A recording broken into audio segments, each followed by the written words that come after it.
So hello everyone, Namaste, Hare Krishna. Welcome to our Gita study session. So I'll start with the prayers.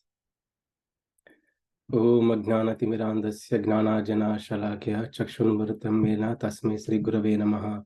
Namo Vishnu Padaya Krishna Prasthaya Bhutale Srimati Radhanada Swami Namane. Namo Vishnu Padaya Krishna Prasthaya Bhutale Srimati Bhakti Vedanta Swami Namane. Namaste Saraswati Devam Gauravani Pracharini Nirvishesha Shunyavadi Pashrata Deshatarni. Jai Sri Krishna Chaitanya Prabhu Nityananda Sri Advaita Gadadhara Shiva Shadi Gaura Bhaktaranda. Hare Krishna Krishna Krishna Hare Hare. Hare Rama Rama Rama Hare Hare. Hare Krishna Krishna Krishna Hare Hare. Hare Rama Rama Rama Hare Hare. Hare Krishna Krishna Krishna Hare Hare. Hare Rama Rama Rama Hare Hare. Okay. Hare Krishna. So in our previous sessions, we completed 4 chapters in Bhagavad Gita. And we had an overview of all the chapters, like essence in those chapters. And we also had full overview of chapter 4. So we looked at in the first 5 chapters of Bhagavad Gita, first 5 chapters, Krishna talked about karma yoga, the art of working. Krishna spent real good time on emphasizing the importance of working. Why Arjuna has to work like a karma yogi. It's not just for Arjuna, it's for us. We all work. We looked at in previous chapters, any action we do, it's a karma. Helping others is a karma. Taking care of our bodily needs is also a karma. Any action we do, which is a karma, which could produce reactions, karmic reactions. Good actions produce good reactions, bad actions produce bad reactions. Even taking care of our bodily needs is also a karma that will produce good reactions if we do it in a right way. Krishna talks about the importance of this karma yoga because any actions we do, actions could lead us to bondage, or the same actions which help us with liberation, attaining liberation. So how to live in this world? How to work in this world? What should be our mindset while working in this world? If we work with proper mindset, then we will come out of this ahankara and mamakara, come out of the zone of ahankara and mamakara. Our mind is purified, our consciousness is purified. Purified means free of ego, lust, greed, and all this negativity in our minds. When our mind is purified, we will be able to focus on the Supreme Lord. And by such meditation with clear mind, Lord is pleased, or Papa is destroyed, or sinful reactions are destroyed. One can easily progress in the path of devotional service and attain the Supreme Lord. That is the reason it's also very, very important how one should live in this world, how one should work in this world. That one should know that. Even the great sages also got trapped or get trapped by this so-called ahankar. Ahankar and mamakar, these are two big poisonous snakes ready to attack us all the time. When we are not conscious of our activities, we will be trapped by this ego, right? And possessiveness. So that's why Krishna spent real good time on this karma yoga, first 5 chapters. So in the 3rd chapter, Krishna spoke about importance of karma yoga, why Arjuna has to take up karma yoga, and why Arjuna has to work like a karma yogi. in the third chapter. In the fourth chapter, Krishna talked about gnana, knowledge element in karma yoga. That is the mindset one should have while working in this world. Krishna talked about that. And the fifth chapter, Krishna talked about sannyasa, renunciation in the work. In the karma yoga itself, there is a renunciation. One should not go to forest for renunciation while working in this world, while enjoying in this world, living in this world with proper mindset, with proper consciousness. We are still called as a renunciate. We are still called as a renunciate. So mostly people think that to attain liberation, one has to go to forest, renounce everything, renounce family life. No, no, no, no, no. That's not what the message in the Vedas or scriptures. That is why Krishna is saying here, there is a renunciation in your action, in the path of karma yoga also. You're still called a renunciate if you work with proper mindset consciousness. So that is a subject matter in the fifth chapter, or the subject matter of the fifth chapter. So this way this chapter is titled Karma Sannyasa Yoga. Our Acharya Srila Prabhupada had titled this as Action in Krishna Consciousness. Okay.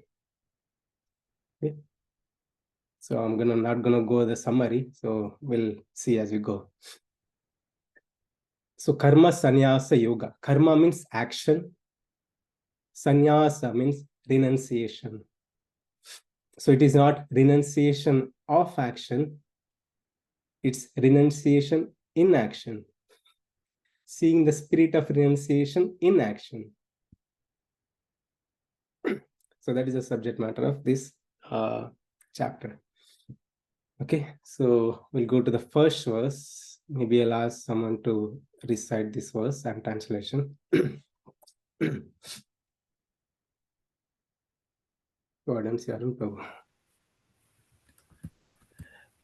Arjuna Vacha Sannyasam Karmanam Krishna Punaryogam Cha Samshasi Yacheya Etayorekam Tanme Bruhi Sunishchitam. Arjuna said, "O Krishna, first of all you asked me to renounce work, and then again you recommended work with devotion. Now will you kindly tell me definitely which of the two is more beneficial?" Thank you, Prabhu. So this chapter also starts with a question from Arjuna. In the fourth chapter, it started with Krishna himself spoke. In the third chapter, it started with Arjuna's question. So the third chapter's question of Arjuna is almost relevant. It looks similar to the question in this fifth chapter, but the theme is different. In the third chapter, when Arjuna asked, what is the question? If my goal is to attain self-realization, why are you engaging me in this fighting? So at that time, Arjuna did not quite understood about the karma and karma yoga. Now, Krishna spoke third chapter, fourth chapter, and Arjuna clearly understood. Krishna is not giving a chance for Arjuna to run away. Krishna is persuading Arjuna to do his duty. So in our office also, sometimes we try to escape from the work, right? So we'll put PTO. If there is a heavy work which we are not interested in doing, we'll say, okay, I'm gonna take PTO, or I need to go to doctor appointment 3 hours, 4 hours. Sometimes we are pushed to, forced to do certain things, even though we don't like it, right? So in Arjuna also, in the beginning, he was reluctant to do his duty, but Krishna persuading, forcing Arjuna to do his duty with proper understanding, with proper knowledge. Okay, so Arjuna understood. Okay, from fourth chapter, Arjuna clearly understood Krishna is not going to leave me. I need to work. I need to continue work. But he had a doubt. This doubt arose because Krishna in the fourth chapter glorified this path of Gnana. Gnana Yoga, Gnana. So Krishna said, while working, you should have the proper mindset. You got to gain that knowledge. You go to a guru, submissively gain that knowledge about which practices to follow. And by such practices, you'll gain the knowledge that you're not this Atma, you're not this body, your soul. Your whole and whole purpose is to work on self-realization. You'll attain that gnana. So Krishna simultaneously emphasized working and also attaining knowledge. Right? Working and attaining knowledge. Attaining knowledge is spiritual knowledge. Keep it simple. Spiritual knowledge. While working and spiritual knowledge, the knowledge part is more important, not just a working part.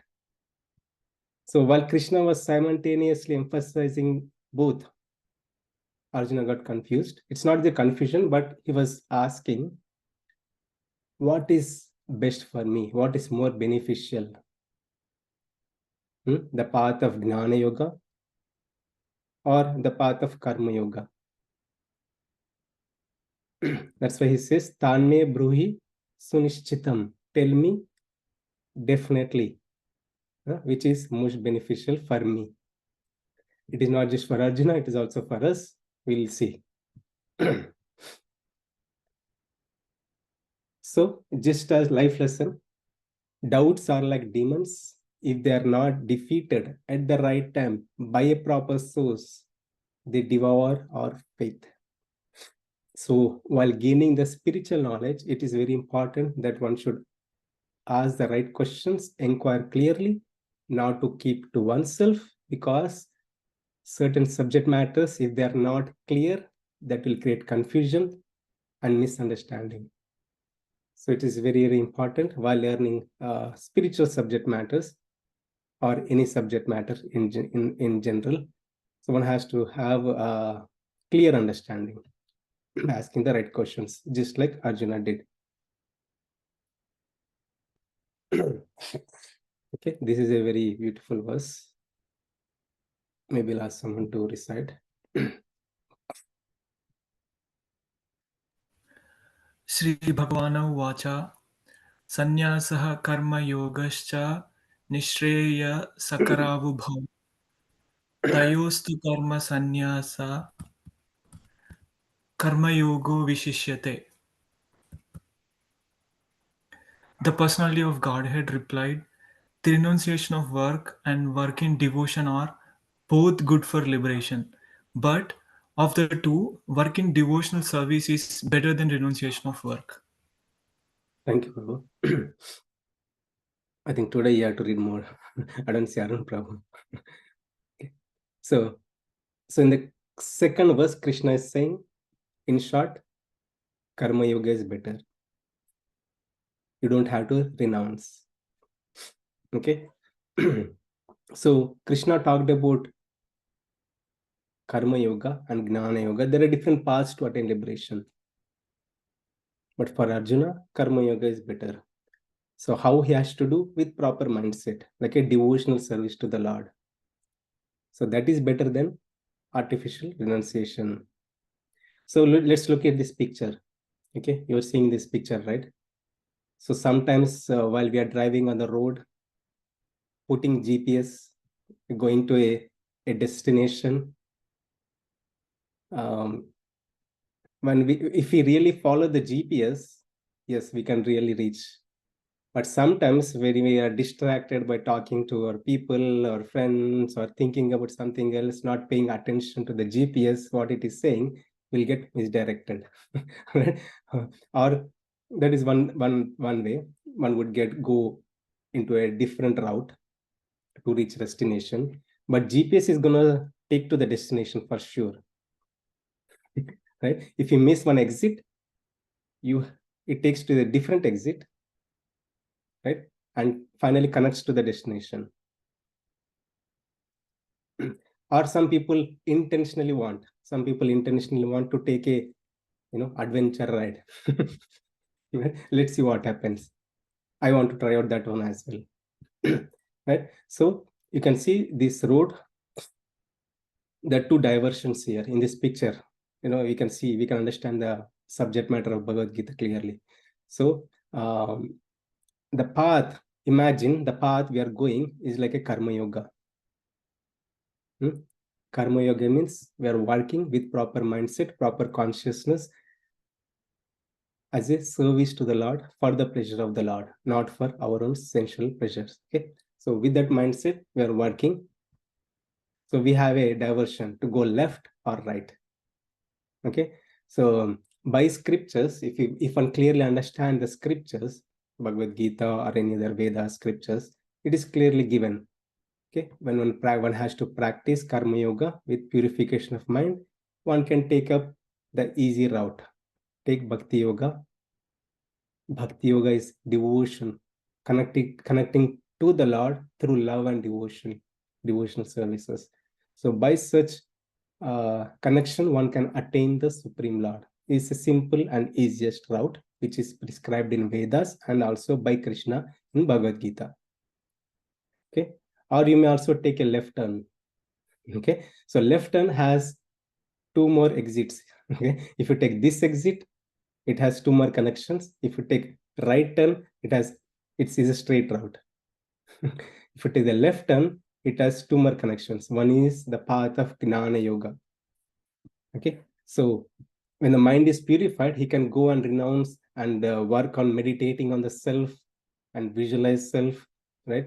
And meditating on the various chakras in the body and to take up the Ashtanga Yoga. And finally, by the practice of Ashtanga Yoga, he can attain realization about himself or also realization about the God. No? But it's a long route. This route it was there. It is not a bad route. It's a long route. There is a difference. Okay, people used to practice in previous ages, but we are in this Kali Yuga. Right? Controlling mind itself is so hard.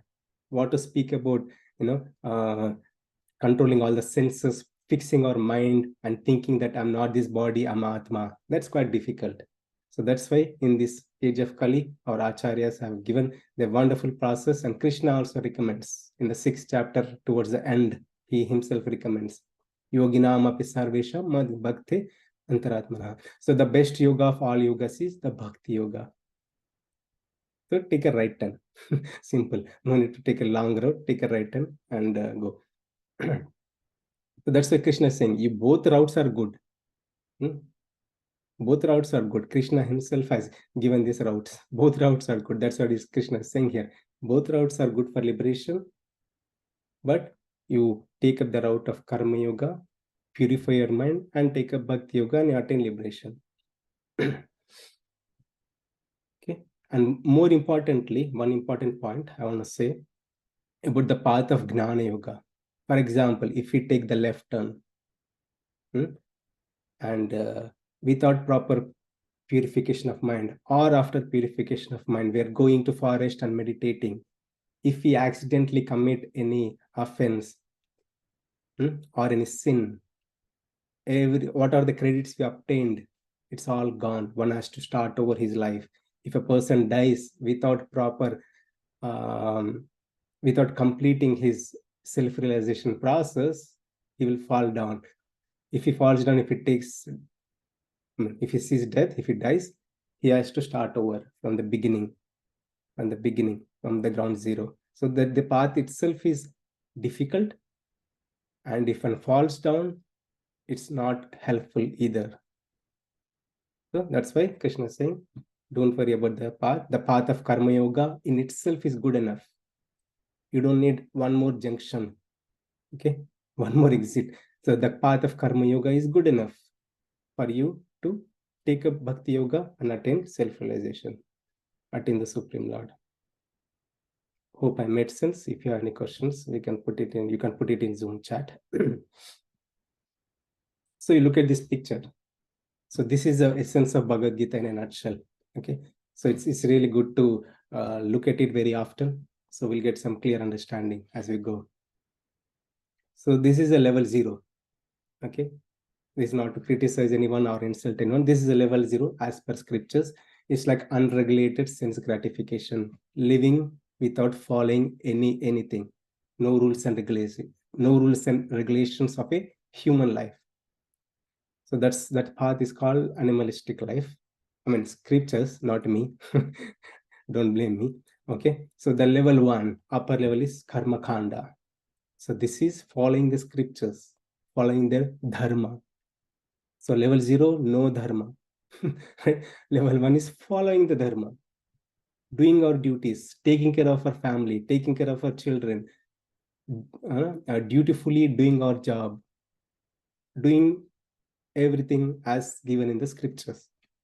There are so many things, there are so many rules and regulations given in the scriptures, we may not even follow all those things. It's hard to follow. Okay. But anyway, this also is better than not following our dharma. That is karma kanda. Level 2. This is where the spirituality starts, the path of karma yoga. Working with proper mindset, doing any work we do for the pleasure of the Lord, as a service to the Lord, offer the result to the Lord, not to get disturbed by success or failure. There's a path of spirituality, bringing Krishna in our life, bringing God in our life. Okay, that is the first step in the level 3, level 2. Okay, by which one get purification of mind, consciousness, one can easily go to higher levels. I said like a detour, right? You can see left and right hand. So these are different steps. Jnana yoga, dhyana yoga, bhakti yoga. It's hard to climb. So many stairs, right? Take elevator, right? Take the process of bhakti yoga directly. The end goal is same. Okay, whatever the process is, the end goal is same. Devotion towards the Lord. So this has been given in the scriptures. Many people have climbed this path, climbed these stairs, and they fell down back and forth. It's really hard. It takes life and lifetimes. The path of devotion is so simple, easy to learn, easy to understand, easy to practice, easy to success, easy to get success. Okay. So that's where Krishna is driving. Okay. In the second up to 5th chapter, you'll see these two things. And the 6th chapter, Krishna talks about dhyana yoga. And from 7 to 12 chapters, he talks about bhakti yoga. Okay. These are all the connections. Okay.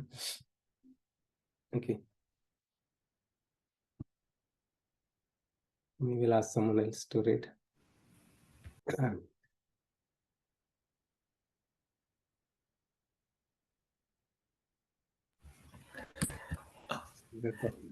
ज्ञेयः ज्ञेयः स नित्यसन्न्यासी यो न द्वेष्टि न काङ्क्षसि यो न द्वेष्टि न काङ्क्षति निर्द्वन्द्वो हि महाबाहो सुखं बन्ध्राप्यमुच्यते. Translation: one who neither hates nor decides the fruits of his activities is known to be always renounced. Such a person, free from all dualities, easily overcome material bondage and is completely liberated. O mighty armed Arjuna. Thank you, Prabhu. So Krishna is saying to Arjuna, Arjuna, don't even think about, I told you about these paths, don't even think about the path which is really hard. Okay, the path of renunciation. A karma yogi, a person works with proper mindset as a service to the Lord. Such a person is considered a sannyasi, a renunciate. That's a good deal, right? We can live in this world, have family, children, go to vacation, do all the things, eat nice food, delicious food. We are doing everything for the bodily needs, but we are still considered a renunciate. Such a beautiful verse. Right? We don't have to sacrifice our enjoyments through tongue or bodily needs or whatever. We don't have to sacrifice, unlike the case of a sannyasi. Even though working in this world, doing all the things, we are still called a renunciate. So what are the qualifications? Krishna is saying two things. Okay, if you want to be qualified to be a renunciate, you need to have two things. Okay, what are those, Krishna? Tell me. So you should not hate na dveshti, na kankshati. So neither hates nor desires the fruits of his actions is known to be always renounced. That means I'm doing a work. Example. Okay, example. I'm doing a, let's most of the people are IT people. So I'm doing an IT job. Okay, working for an IT company. Okay, so what is my motive? Simple. I'm getting paid. I'm working. No other motive. If they're not paying, I'll go and work somewhere else. Right? So while working, it's natural that if we do our duty correctly, of course, there will be naturally, there is a appreciation, there is a bonus. Okay. If there is a bonus or appreciation, if we are attached to that, or if you are desire, okay, I'm working because I'll get bonus, I'm working because I'll get appreciation from X, I'm working because I'll get appreciation by Y person, X person, these people, that is case one. If you're working like that, no, you're not considered a renunciate. That's case two. If a person is working, but he's expecting, if he's not expecting, when he's expecting an appreciation, but he's not getting an appreciation. Okay, if manager is not appreciating me, I hate him. This person is a waste fellow. This person never gives me bonus. This person never appreciate me, whatever I do. Then we are still considered not a renunciate. A karma yogi is considered a renunciate. He works irrespective of appreciation, glorification, or if the appreciation is not there, it doesn't hate anyone or hate anything. He remains in the neutral state of mind. Why he remains in the neutral state of mind? Because his purpose is different. He's not working for a money, or he's not working for appreciation, but his goal is one. His goal is self-realization, to attain the Supreme Lord. He's going to office, working, putting in his efforts as a service to the Lord. If there is a glorification, appreciation is offering back to the Lord. God, it is because of your mercy I attained it. I'll offer back to you. It is because of your mercy I did not attain it. That's fine. I'll be happy. Such a person, if a person works like that, he will be happy. Any work he does, even though if he takes up spirituality or not, doesn't matter. While doing our work, if one's consciousness or mindset is like that, we'll be happy. Right? Most of the time people are unhappy because of unnecessary expectations, or hating people who are not meeting our expectations. So the message here is, Arjuna, you can be a sannyasi while fighting in this world, living in this world, having family, children, doing your job, fighting, killing people, do everything. You are still considered a renunciate. So message for us also, when we work with proper mindset, we are considered a renunciate. We don't have to physically renounce. So there are many people have practiced, like Prahalada. His father, Hiranyakashipu, he was a demon. He gave so many troubles to Prahalad. He tortured Prahalad. But as Krishna said in the 4th chapter, whenever my devotee is in trouble, I incarnate. So he incarnated and killed this Hiranyakashipu. And did Narsimhadev took Prahalada to spiritual world? No, no. He had the vision of God. Prahalada, he was a king. He had the vision of God. But what God did, he employed him. He gave him a job. Do this job. The job is rule. Rule the kingdom. Continue rule the kingdom. Have children. Be happy. Set an example for others. Prahalada is considered a renunciate because he's working not for his own sense enjoyment or sense gratification, but he's working with a higher purpose because he's doing his duty. He's doing his duty as a service to the Lord. As a service to the Lord. So there was a time, there was a nice story. It was said that he had to punish his own son. He said, okay, do it. Right? And later he realized, got to know that it's not the mistake of his son. Okay, no problem, release him. So he was neutral. Right? So that is a state. Okay, one may think it's hard, but yes, by the practice, yes, one could come to that stage. So likewise, many kings like Bharata of Ramayana, he also lived a life. He was given this kingdom of Ayodhya to rule. He could rule for his own sense enjoyment, but he ruled as a service to the Lord. Okay. He said, I am your servant Rama. I am doing it for your pleasure. That's it. Nothing for himself. So that's what Krishna is saying. Your mindset has to be right. When your mindset is right, you will not be disturbed in anything you do, any work you do. You're called a renunciate, and you can live happily in this world. That's what we all aspire for. Okay, that's third verse. We'll move on. So life lesson here. Live like a king. No need to renounce. Live like a king. Have everything. But your mindset, think like a sannyasi. Renunciate. Okay, 4 and 5. So here in this verse, Krishna says karma yoga and karma and sannyasa are same.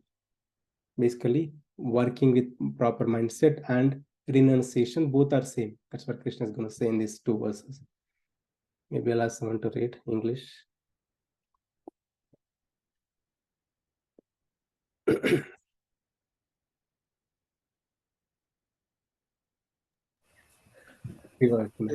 Shiva, please go.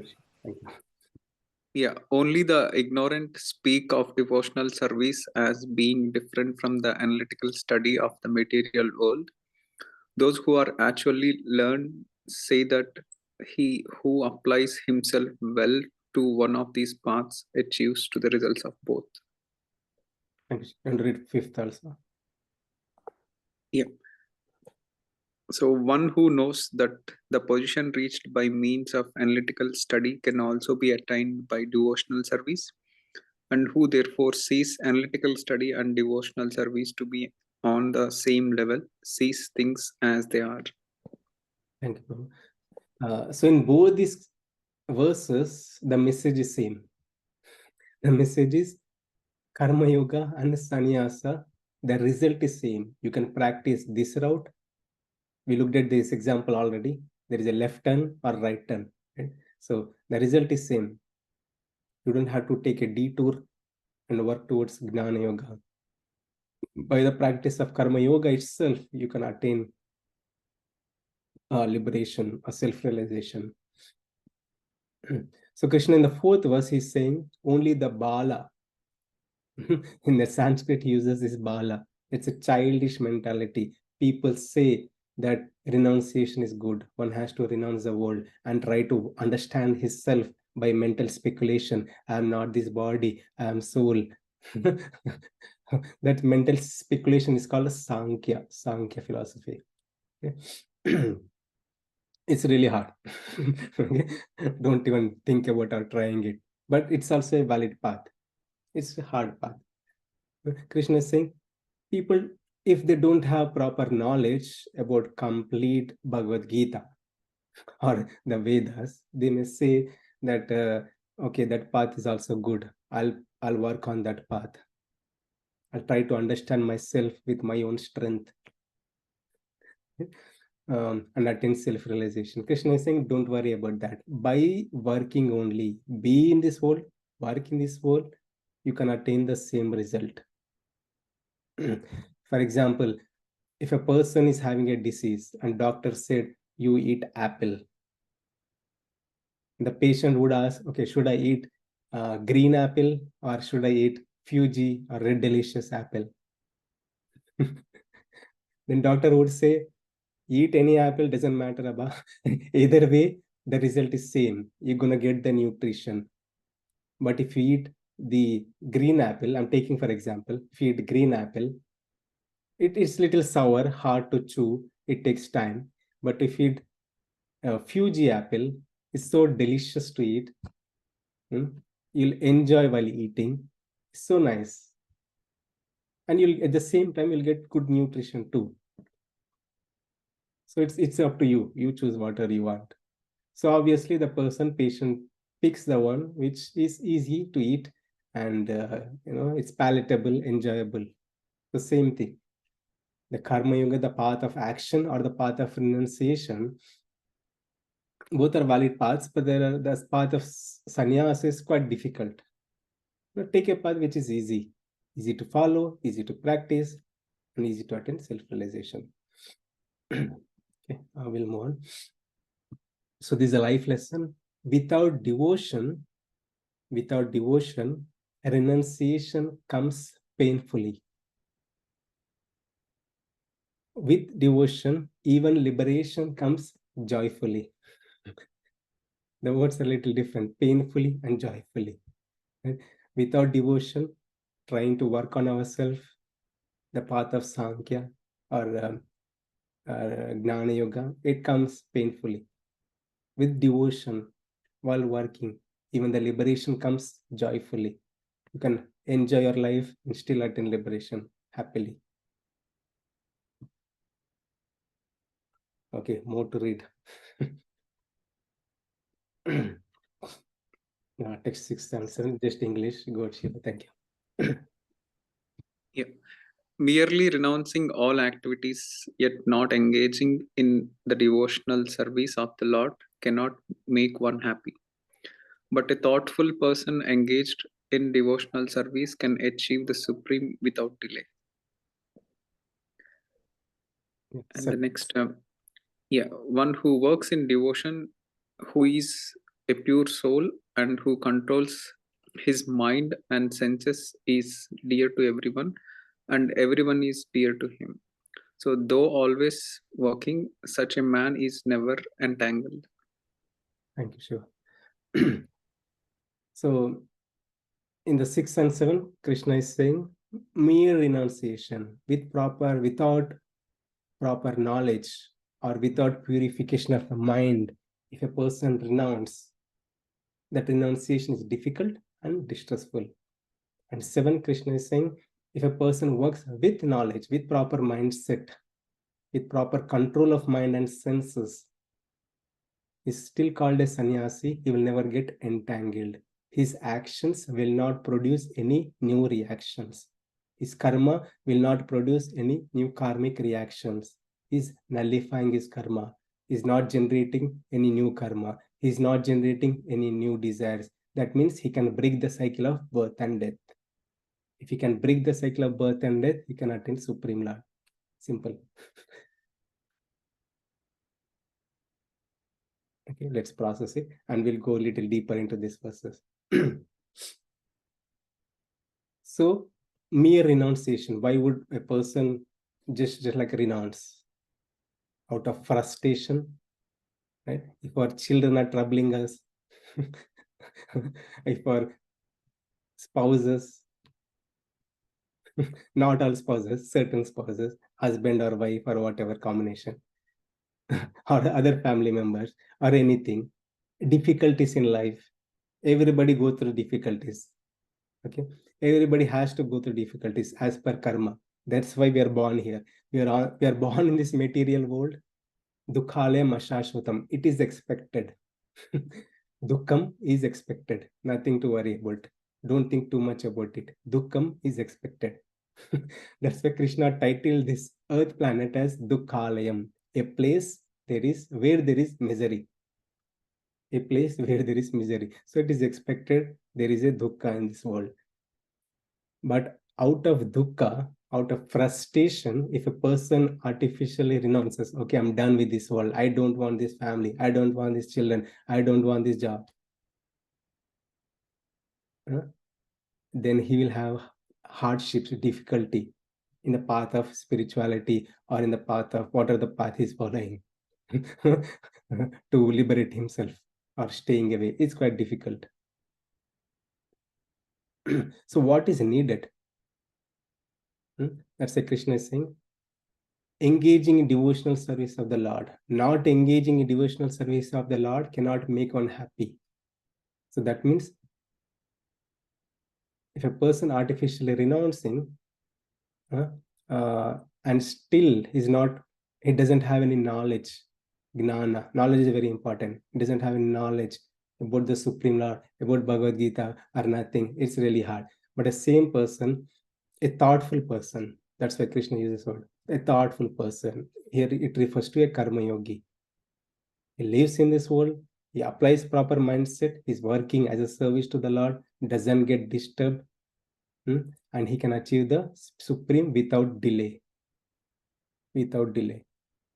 So these are sounding similar, but the theme is same, different verses. And Arjuna is not going to ask any more questions about this karma yoga. He's done with this karma yoga in the 5th chapter itself. Okay. So in the 7th verse, and very beautiful verse, this is also very nice verse. So Krishna is putting a condition, that is, one has to work with devotion. If a person works with devotion, he'll slowly attain purification, and he could control his mind and senses. Such a person is dear to everyone. He likes everybody, everybody likes him. Although he's working in this world, he'll never get entangled. So let's talk about uncontrolled mind and senses. Why people in general, his mind and senses are uncontrolled. I've been speaking, maybe I'll have someone to say why this happens, uncontrolled mind and senses.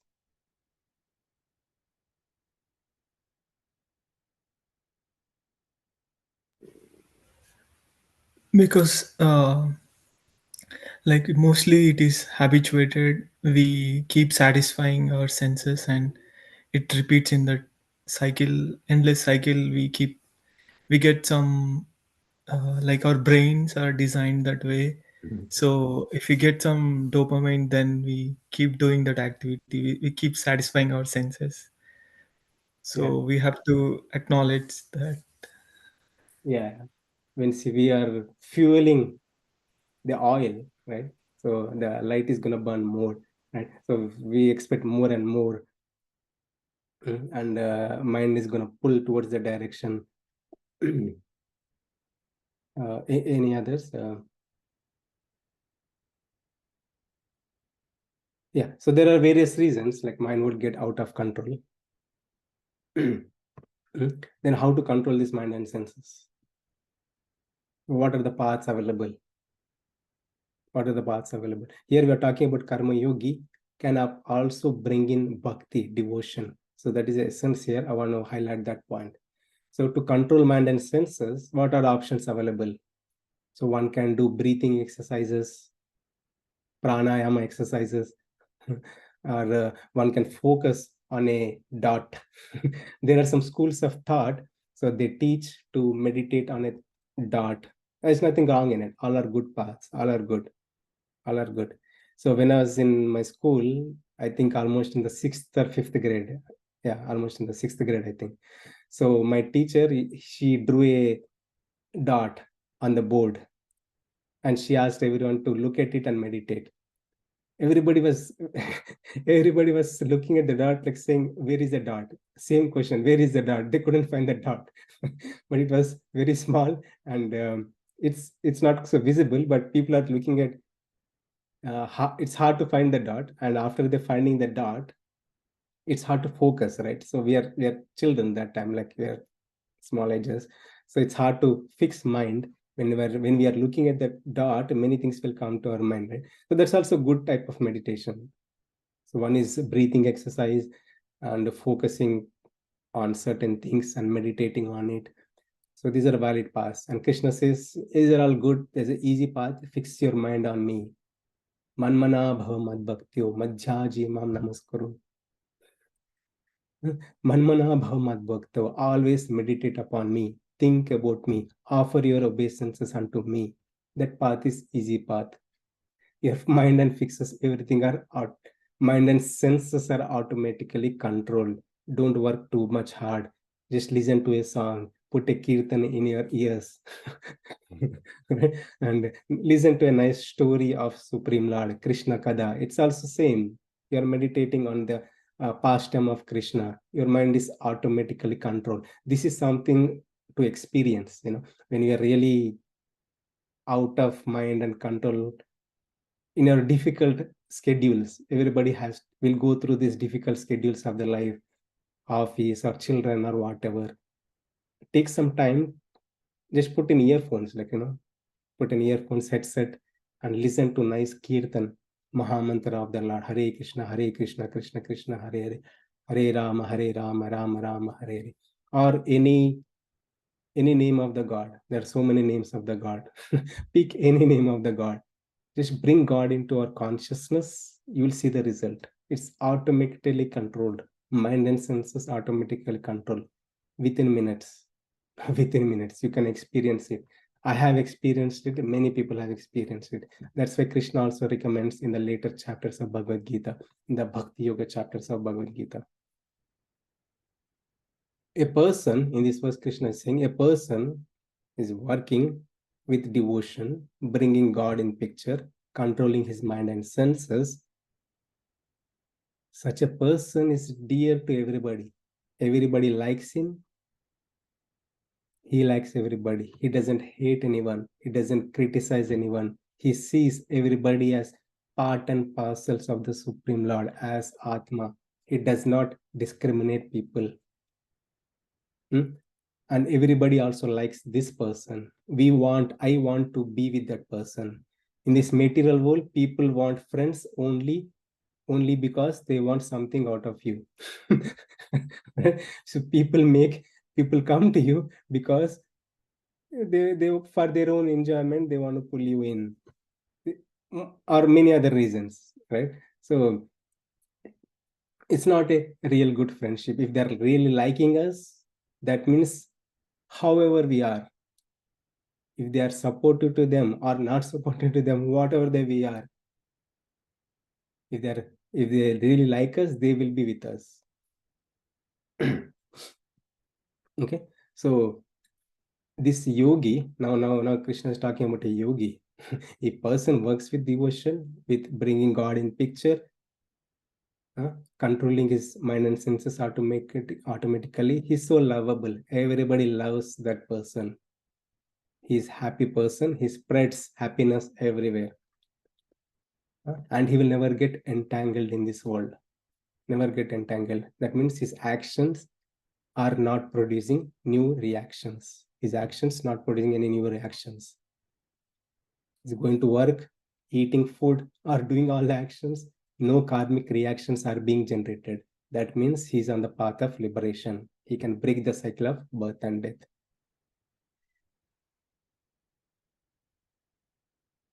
Okay. So let me know if it is too much. I can stop here. Otherwise, I can do one more.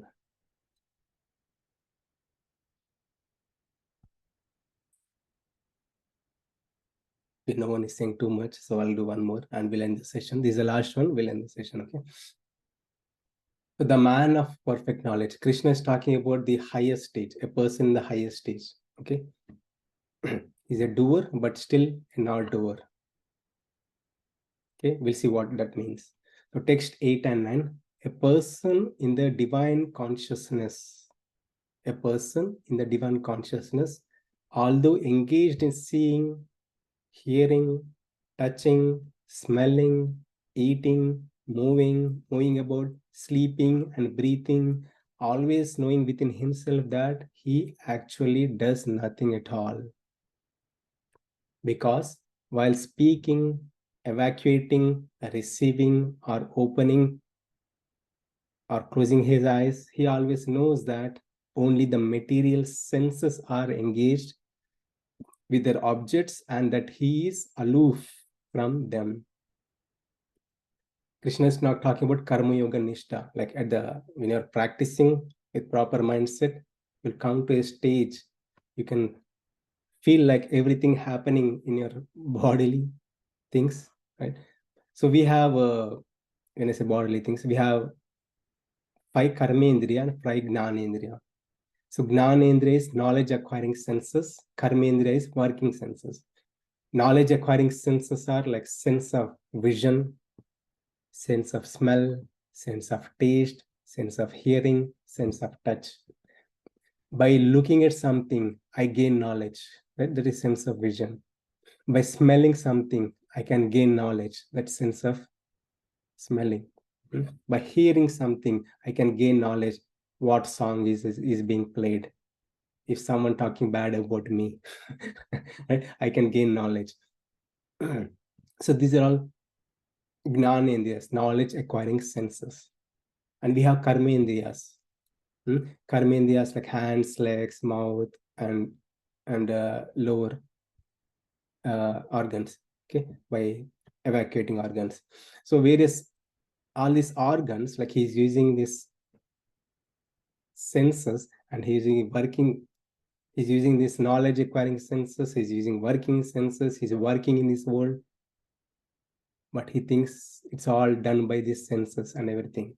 And he refers to soul. He's totally aloof from that.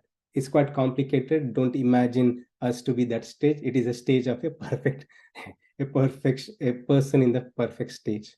We don't need to come to that stage, because while working in this world, we work like a karma yogi and also take up the process of devotional service, right? Bhakti yoga.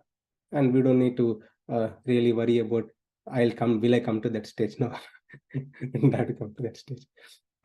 So a person, now let's talk about bring God in picture, right? A bhakti yogi, a Krishna consciousness person, he's doing all his activities, engaged in all his activities, but he's engaging for what? For his own sense enjoyment, then he'll be in trouble. But if he's engaging his mind, senses, all his organs for the pleasure of the Lord, for the service to the Lord, he can see himself that he's totally doing nothing.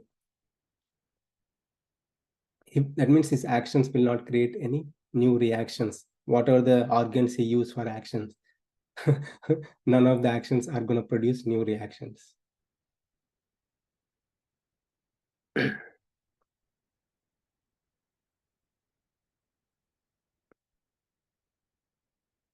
Okay, we have 3 more minutes.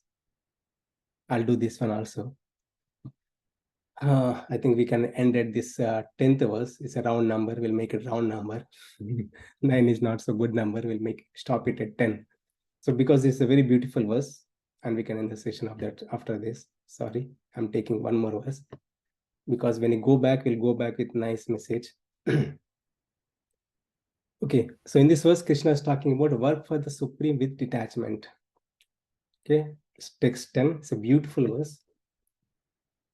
Many scholars quote this verse. Many people of practitioners of Bhagavad Gita reads this verse. Okay, the verse is Brahmanyadhaya karmani sangam tyaktya karoktiya lipyate na sapapena padma patram ivambashaha. Translation: one who performs his duty without attachment, surrendering the results unto the Supreme Lord, is unaffected by sinful action, as the lotus leaf is untouched by water. It's a beautiful verse. So you can see this lotus leaf. If you put any leaf in the water, eventually it get destroyed. It get fungus or it get destroyed. But there is a leaf, which is lotus leaf, even though it resides in the water, but it remains untouched by the water. It can still survive.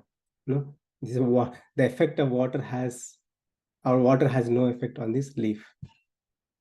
So Krishna is giving an example. Be in this world, work like a lotus leaf. Be in this world like a lotus leaf.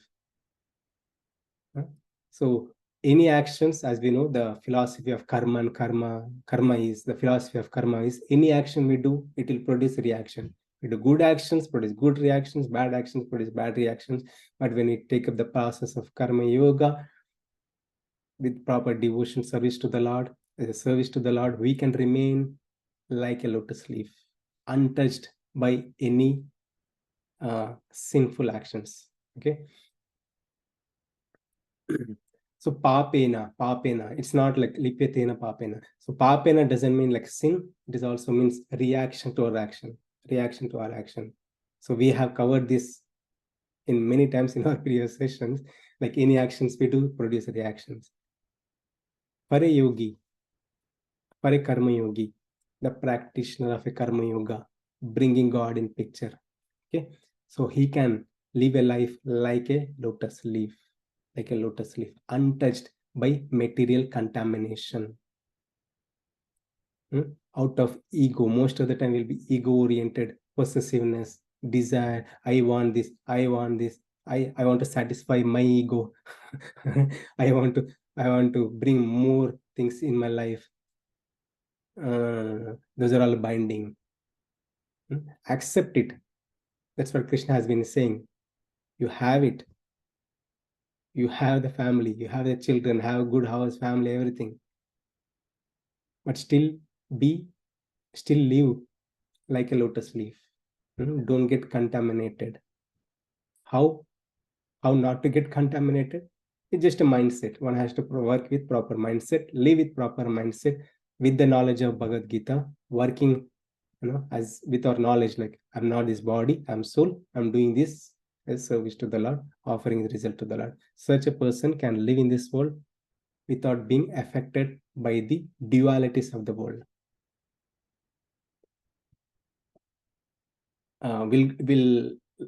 I'll talk more examples later in the next session.